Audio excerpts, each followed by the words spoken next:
استخرت الله العظيم وتوكلت عليه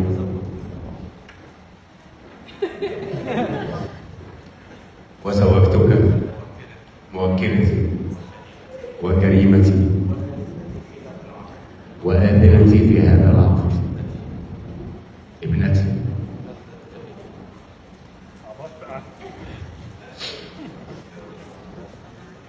فلسفة بني الآنسة ليلى حبيبتي، ليلى أحمد زاهر، البكر الرشيد المسلمة، زوجتها لك يا هشام